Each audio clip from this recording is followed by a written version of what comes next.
Imagine a country where the lifeblood of its war machine is being drained, drop by precious drop. This is the stark reality facing Russia, as Ukraine's precision strikes on its oil industry have left the nation reeling. But here's where it gets interesting. According to Russian economist Vladislav Inozemtsev, Ukraine has hit the nail on the head with these strategic attacks, targeting the very heart of Russia's economic power.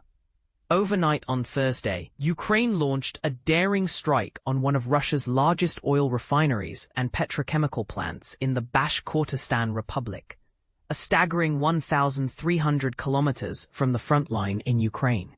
In a separate, parallel attack, the Ukrainian Special Operations Forces also reported a strike against an oil refinery in Russia's Volgograd region, a key player in supplying fuel to the Russian military. This refinery, located about 450 kilometers from the front, is the largest producer of petroleum products in Russia's southern federal district, processing a whopping 15.7 million metric tons of crude oil annually, which accounts for 5.6% of the country's total refining capacity.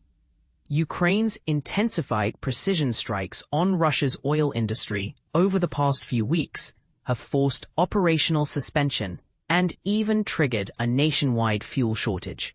In fact, Ukrainian attacks have shut down facilities accounting for at least 17% of Russia's oil processing capacity, or 1.1 million barrels per day, BPD, according to Reuters calculations.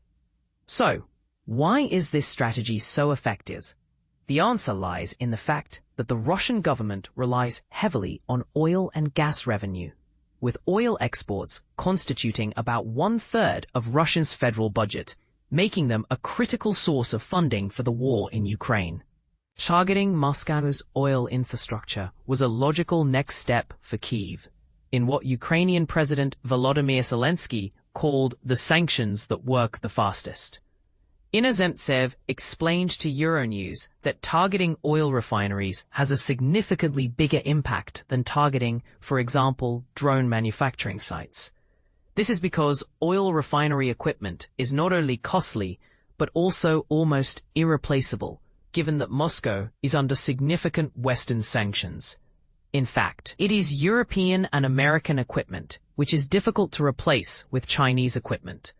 Attacks on the big oil refineries cause a significant drop in production, including petrol, which is a crucial component of Russia's economy. A 10% drop in petrol production is clearly a deficit for the economy as a whole, while a 30% drop in diesel is nothing at all. And this is where it gets controversial.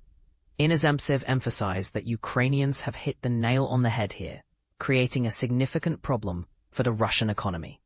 The shortage has been spreading to central regions of Russia, with fuel prices hitting record highs. But can Moscow fix it?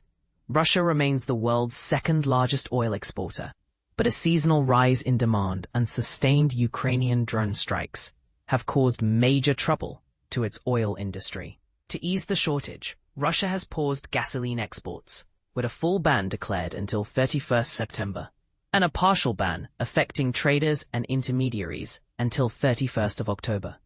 However, finding a more long-term solution will require significant investment, with talks of creating a missile defense system and anti-drone protection around these enterprises, which would be very expensive.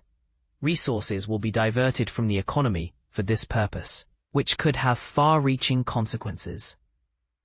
Oil and gas revenues have accounted for between 1/3 and 1/2 of Russia's total federal budget proceeds over the past decade, making the sector the most critical source of financing for the government.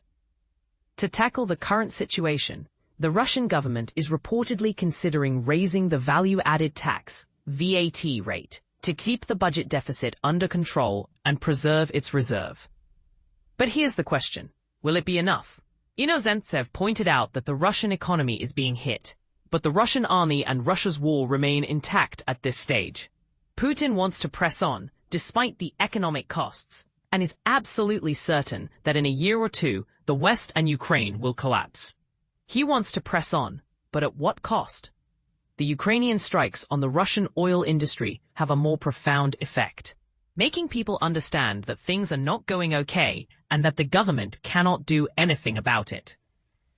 This will lead to an increase in transport costs and cause discontent among the population. So we have to ask, what do you think?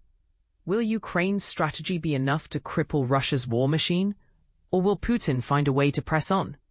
Share your thoughts in the comments below.